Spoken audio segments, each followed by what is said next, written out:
morning everybody, or good evening everybody. Today's story is 5 Minutes Peace, read by Pops. Hello. The children were having breakfast. This was not a pleasant sight. Mrs. Large took a tray from the cupboard. She set it out with a teapot, a milk jug, her favourite cup and saucer, a plate of marmalade toast and leftover cake from yesterday. She stuffed the morning paper in her pocket and sneaked off towards the door.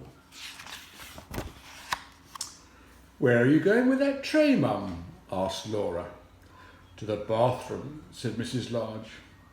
"Why?" asked the other children. "Because I want 5 minutes peace from you lot," said Mrs. Large. "That's why." "Can we come?" asked Lester as they trailed up the stairs. "No," said Mrs. Large, "you can't." "What shall we do then?" asked Laura. "You can play," said Mrs. Large. "Downstairs, by yourselves, and keep an eye on the baby." "I'm not a baby," muttered the little one. Mrs. Large ran a deep hot bath. She emptied half a bottle of bath foam into the water and plonked her bath hat on and got in.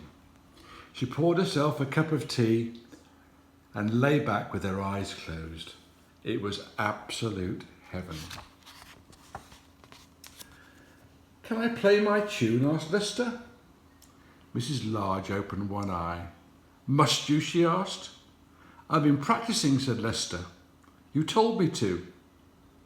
"Can I please, just for 1 minute?" "Go on then," said Mrs. Large. So Lester played. He played "Twinkle, twinkle, little star" 3.5 times. In came Laura. "Can I read you a page from my reading book?" she asked. "No, Laura," said Mrs. Large. "Go on, all of you, off downstairs." "You let Lester play his tune," said Laura. "I heard.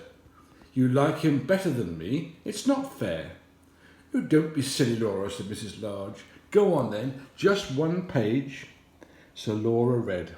She read 4.5 pages of Little Red Riding Hood. In came the little one with a trunk full of toys for you, he beamed, flinging them all over into the bath water. "Thank you, dear," said Mrs. Large weakly. "Thank you, dear." "Can I see the cartoons in the paper?" asked Laura. "Can I have a cake?" asked Lester. "Can I get in with you?" asked the little one. Mrs. Large groaned. In the end, they all got in. The little one was in such a hurry he forgot to take off his gym jams. Mrs. Large got out. She dried herself, put on her dressing gown and headed for the door. "Where are you going now, Mum?" asked Laura. "To the kitchen," said Mrs. Large.